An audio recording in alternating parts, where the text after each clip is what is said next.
오늘 여러분들을 주님의 이름으로 환영합니다. 오늘은 8.15 해방주일이기도 하고 동시에 말씀드렸던 평화통일 기도주일이기도 합니다. 8.15 해방주일이 왜 평화통일 기도주일과 함께 연결이 되어 있을까요? 제가 지지난주에 설교를 할 때 그런 말씀을 드린 적이 있습니다. 성서는 해방을 이야기하고 출애굽을 이야기합니다. 하지만 그 해방을 끝이고 완성이라고 말하지 않습니다. 해방은 자유의 출발이고 자유의 시작이며 하나님을 믿는 신앙의 출발점이라고 말씀드렸습니다. 이집트에서 나온 그 히브리 사람들은, 그리고 온갖 잡족과 다양한 사람들은 광야를 떠돌면서 훈련받고 연단받습니다. 자유란 무엇인지, 책임이란 무엇인지, 하나님의 법이란 무엇인지, 수십 년 동안 광야에서 훈련받고 한 세대가 지나가고 또 다른 문화가 광야에서 싹이 틉니다. 그 또 다른 문화와 또 다른 세계는 가나안으로 들어가서 거기서 가나안 농민들과 가나안 산에 사는 사람들과 더불어서 또다시 새로운 문화와 새로운 공동체를 꿈꾸어서 만들어 갑니다. 해방은 출발점이 아니라 해방은 완성이 아니라 출발인 것이고 자유는 끊임없이 만들어 가는 거겠죠. 한국도 우리나라도 마찬가지입니다. 일본 압제하에서 해방된 것은 완성이나 무엇이 이루어진 것이 아니라 출발점이기 때문에 그렇습니다. 자유를 향한, 평화를 향한 출발점인 거겠죠. 그리고 그 출발점과 자유를 만들어가는 과정 가운데 평화로 공존하는 남과 북이 있는 것이고, 혹은 서로가 함께 평화로 통일되어지는 길을 만나고 꿈꾸는 것입니다. 일본 압제를 기억한다는 것은 그런 의미에서 어떤 가치가 있는 것일까요? 종종 사람들은 그렇게 이야기합니다. 우리가 그렇게 일본의 제국주의 안에 있었던 것은 우리나라가 약해서야. 그러니 이제 우리는 더 힘을 길러야지. 더 경제도 굳세지고 더 군사력도 많아지고 더 강하고 더 부흥한 나라가 돼야지. 그래서 다시는 누군가로부터 지배되지 않는 나라가 돼야지라고 꿈을 꿉니다. 이 똑같은 이야기가 성경에 하나 있습니다. 성경에 이집트에서 해방되고 돌아다니고 사사시대를 겪던 사람들이, 그 백성들이 사무엘에게 다가가서 이와 똑같은 이야기를 합니다. 우리도 이제 옆 나라처럼 강해지고 싶습니다. 우리도 이제 다른 나라처럼 부흥해지고 싶습니다. 우리가 사사시대와 그 광해시대와 이집트를 겪었던 것은 우리가 왕이 없어서 그렇습니다.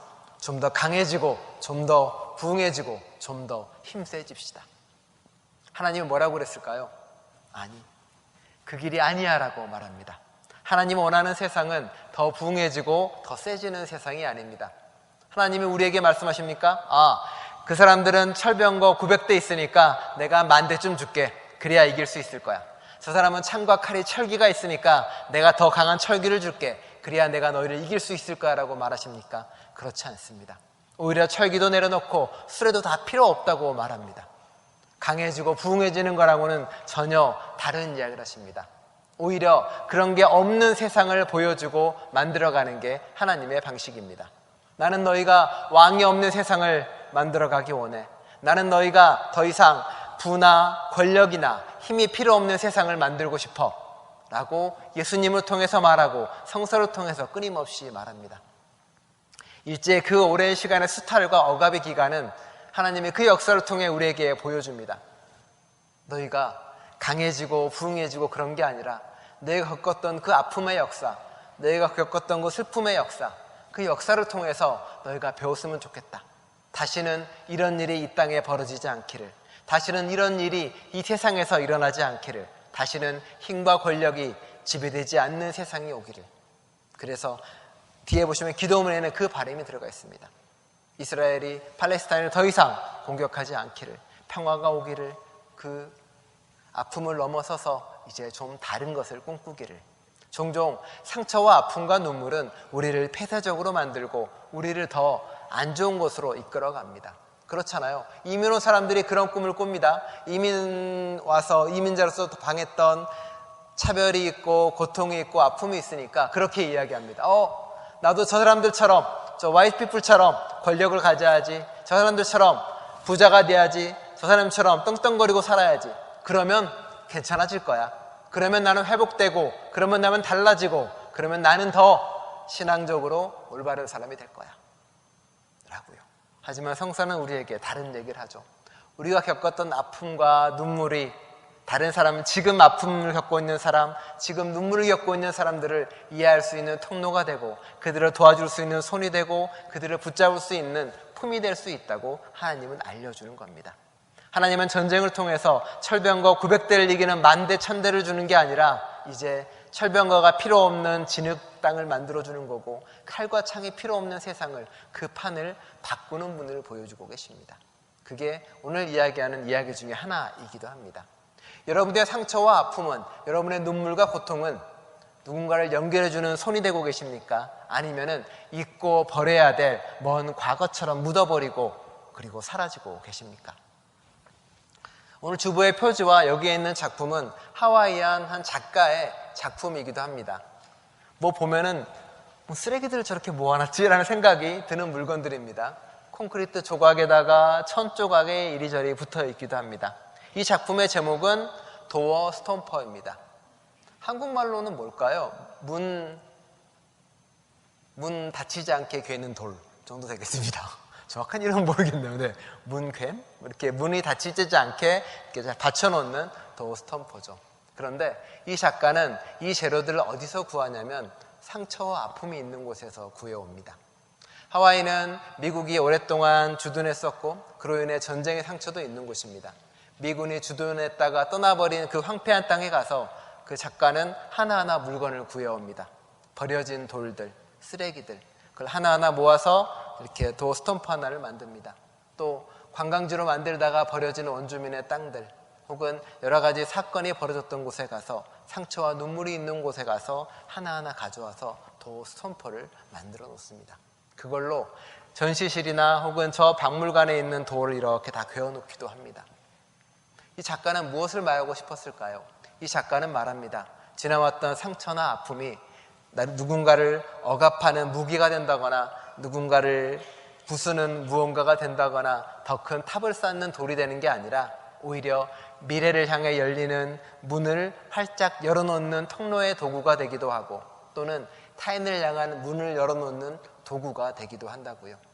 상처와 아픔과 눈물은 사라져버린 과거가 아니라 내가 미래를 향해, 하나님을 향해 열리는 문을 끊임없이 열어놓는 스톰퍼가 되고 타인을 향해서 문을 열어놓는 그 괴는 돌이 된다라고 이야기하고 있습니다. 성서는 가만히 보면 수많은 상처의 이야기와 실패와 잘못의 이야기가 들어가 있습니다. 자세히 보면 승리의 이야기보다 눈물의 이야기가 훨씬 많고요. 응답된 이야기보다 응답되지 않는 것들이 훨씬 많이 있습니다. 오늘도 마찬가지죠. 여러분의 기도 가운데 응답되어진 것과 응답 안 된 것 중 어떤 게 훨씬 더 많이 있습니까? 종종 어떤 것들은 여전히 세상을 바라보면 응답되지 않은 게 훨씬 더 많기도 하고요. 성경에 있는 수많은 시편의 기자들은 눈물로 그 기도를 마감하기도 합니다. 사사의 이야기나 그 수많은 이야기들은 수많은 실패와 아픔과 고통의 이야기입니다. 성서는 어쩌면 우리에게 하나님을 믿으면 승승장구하고 철병과 만대도 만들 수 있고 철로 된 칼과 방패도 얻을 수 있다라고 이야기하지 않습니다. 성경은 오히려 우리에게 힘들지, 어렵지, 눈물 흘렸지, 가슴 아프지, 사실은 그걸 통해서 하나님을 만날 수 있고 그걸 통해서 이웃을 만날 수 있고 그걸 통해서 우리는 세상과 만날 수 있어라고 고백합니다. 이 작가는 그 작품을 보여주시는 것이고 성경에 있는 수많은 슬픔과 아픔과 눈물의 이야기는 우리에게 그것을 보여주고 알려주고 있습니다. 그리고 오늘의 이야기도 그 이야기와 같이 맥을 같이 합니다. 하지만 오늘의 이야기는 뭔가 무너지고 혹은 실패한 이야기는 약간 다릅니다. 하지만 희한하게도 이 작가가 저 쓰레기 같은 돌들이나 저 고철들을 모아서 만든 것처럼 하나님은 예수님조차도 버린 돌이라고 표현한 것처럼 그때 당시에는 정말로 버린 돌과 같은 존재를 써다가 하나님의 구원의 도구와 통로로 삼으십니다. 지난주에도 이야기한 것처럼 에웃은 왼손잡이였고 한 손을 못 쓰는 장애인을 쓸 수도 있습니다.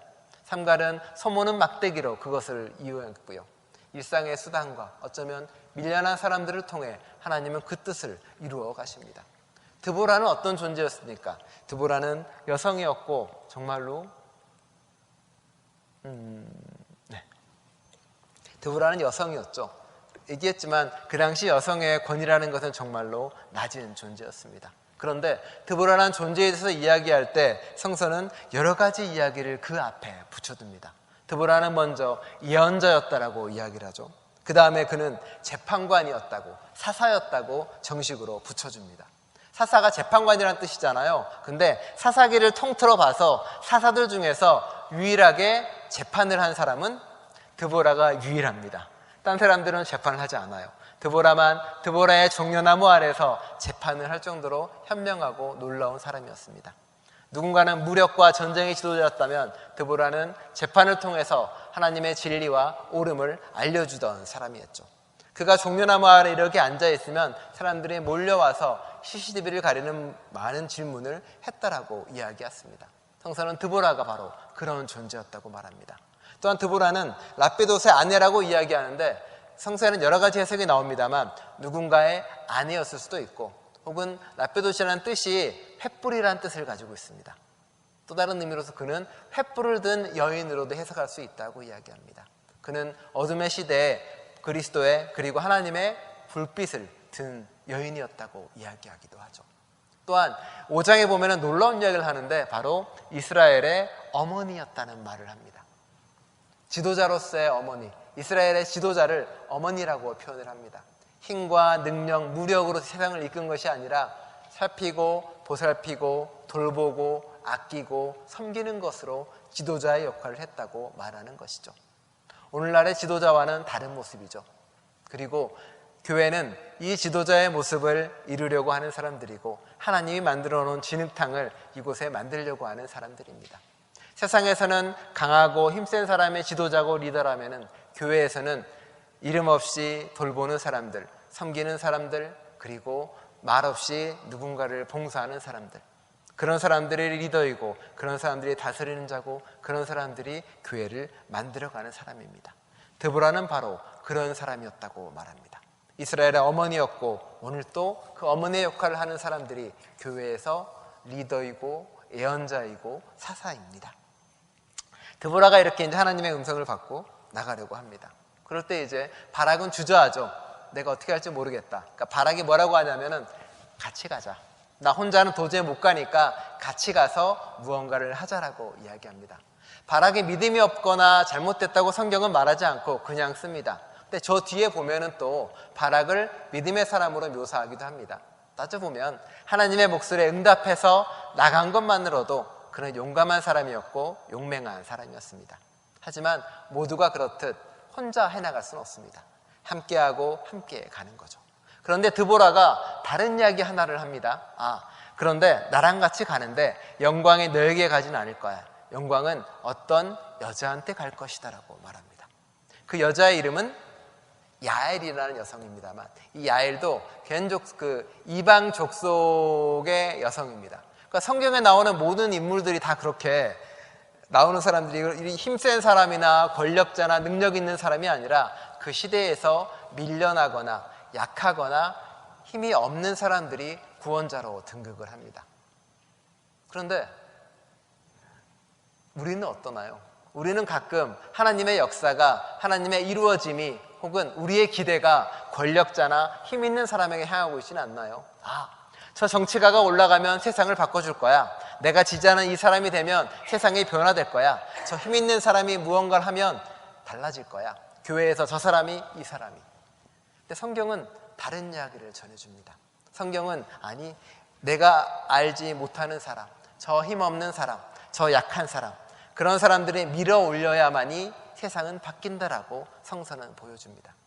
이스라엘 사람들은 이 많은 일을 겪고도 변하지 않아요. 그래서 그리스도가 나타났을 때, 예수님이 나타났을 때 뭐라고 이야기합니까?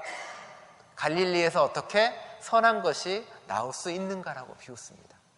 사실 우리에게도 그 마음 있지 않나요? 우리에게도 힘없는 사람들의 목소리에 응답하기보다는 권력 있는 누군가가 세상을 바꿀 거라고 믿는 마음이 우리 가운데 있지 않습니까? 혹은 내가 미약한데, 내가 하는 것도 없는데 내가 어떻게 바꾸겠어? 내가 어떻게 하나님 나라를 이룰 수 있겠어라는 마음이 내 안에 있지 않나요? 나는 소모는 양측인데, 나는 그저 텐트 치는 여성인데 내가 어떻게 바꿀 수 있겠어? 그런 사람들에게 성서는 말하는 겁니다. 아니야. 위대한 일이 아니라 놀라운 일이 아니더라도 너의 일상에서 하는 그 많은 일들이 하나님 나라를 이루고 바꾸고 변화시키는 거야라고 이야기합니다. 성서는 오늘 읽은 거 보면 4장하고 5장이 있는데 두 개가 조금 다릅니다. 4장은 산문 형식의 이야기고요. 5장은 드보라의 노래가 기록되어 있습니다. 이렇게 된 형식 하나가 성경에 또 하나가 있습니다. 딱 하나 있는데 어디에 있냐면 출애굽하고 홍해가 갈라지고 그 뒤에 미리암의 승리의 노래가 불려질 때가 있습니다. 그때가 딱 한 번, 산문 한 번, 그리고 시 한 번 나온 겁니다.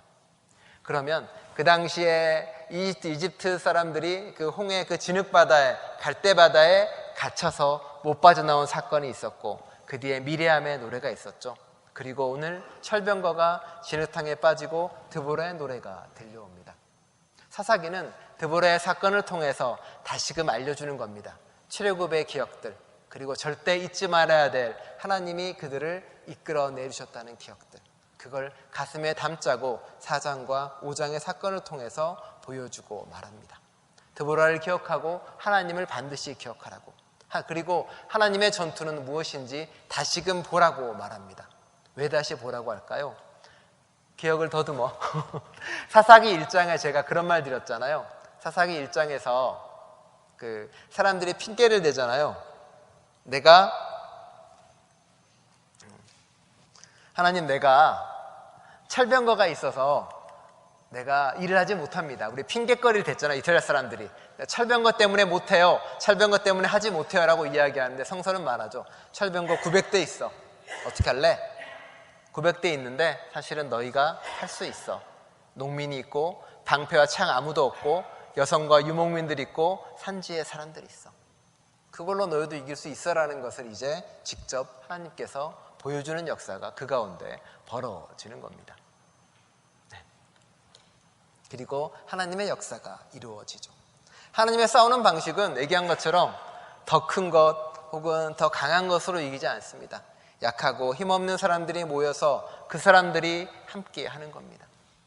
하나님은 권력으로 이기지도 않고요. 하나님은 힘으로도 하지 않습니다. 오히려 힘이 필요 없는, 그리고 힘이, 권력이, 부자가 망하는 세상에 대한 이야기를 보여주는 거죠. 예수님 와서 이야기합니다. 부자가 천국 가는 건 낙타가 바늘구멍을 통과하는 것보다 힘들어. 그 사람의 부가, 그 사람의 가진 것이 결국은 스스로를 멸망으로 빠뜨리는 거죠. 부자와 나사로의 비유도 알고 있죠. 부자는 부자이기 때문에 그냥 지옥에 갑니다. 나사로는 구원을 받는 상황이 벌어지고요.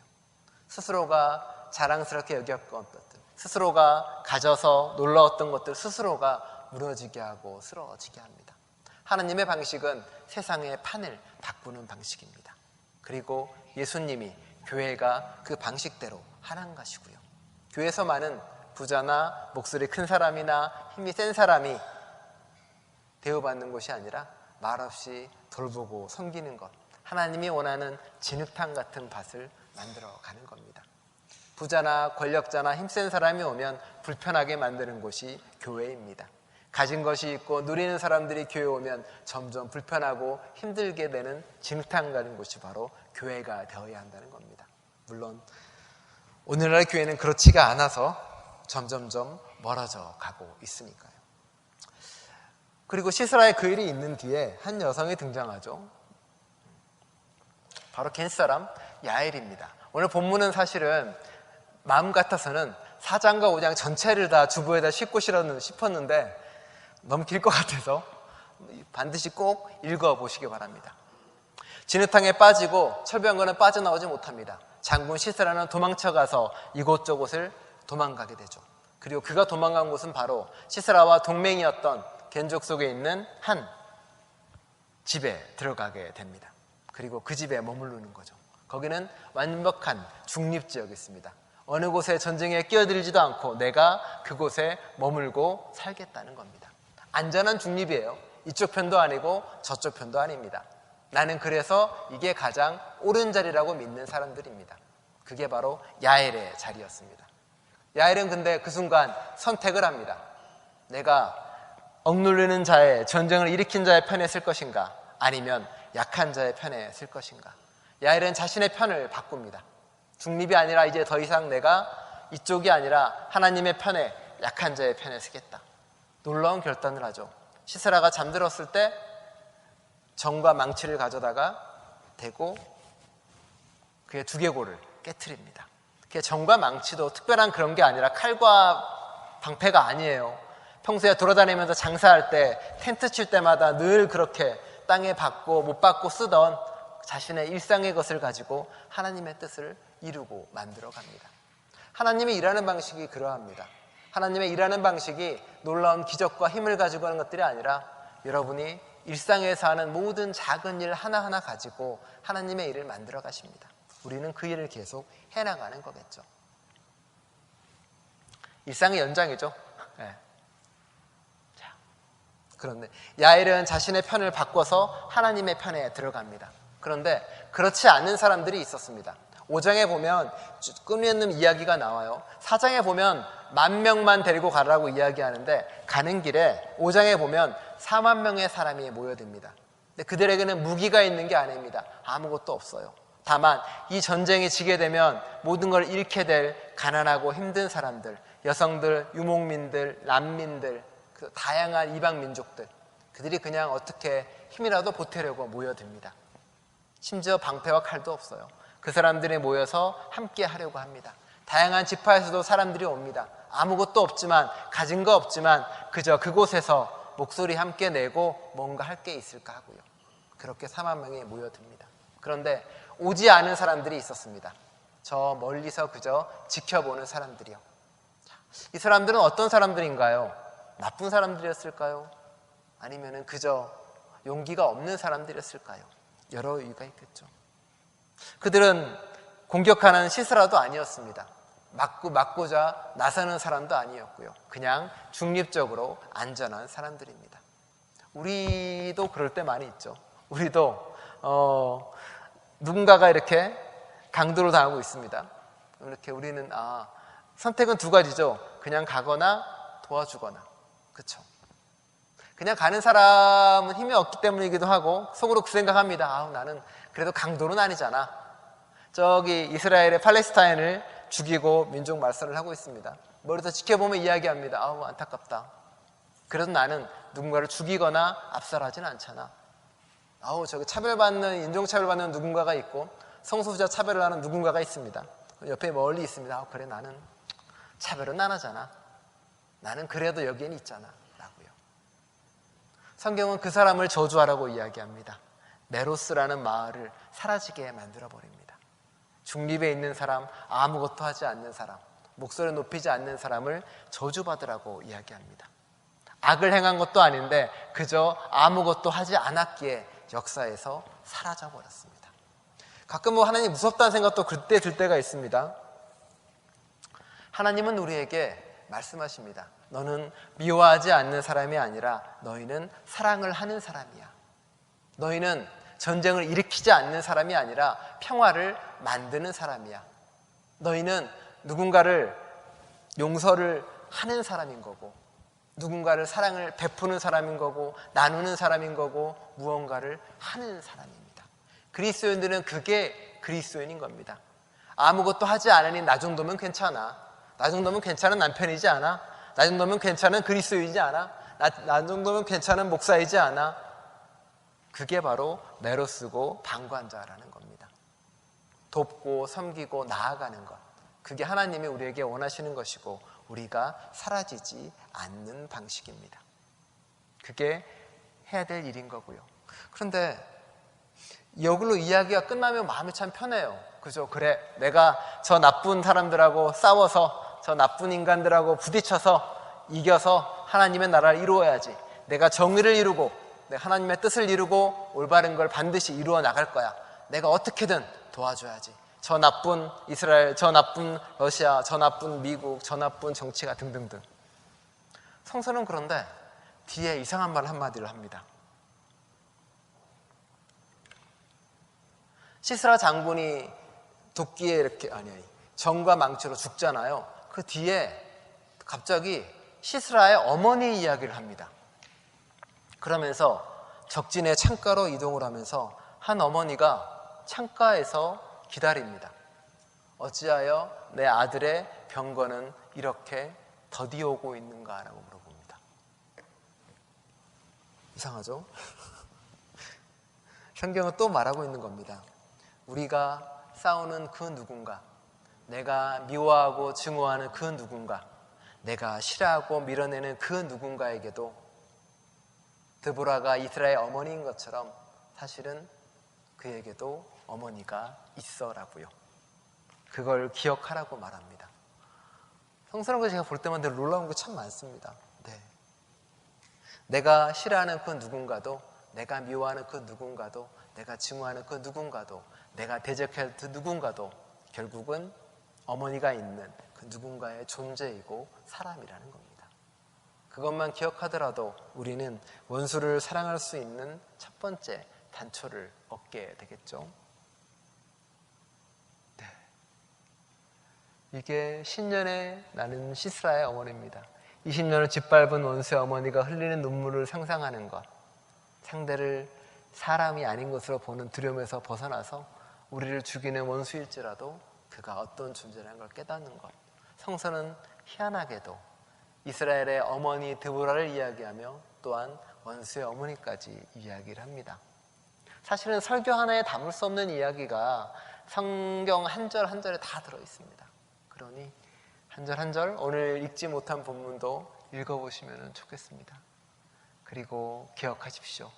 하나님이 만들어낸 진흙과 야엘이 만들어낸 일상의 말뚝들, 그리고 원수 어머니의 창가까지 성서가 이야기하는 그 많은 것들이 우리 안에 남아가지고 우리의 삶을 선택할 때마다 하나님의 길을 선택할 수 있기를 간절히 축원드립니다.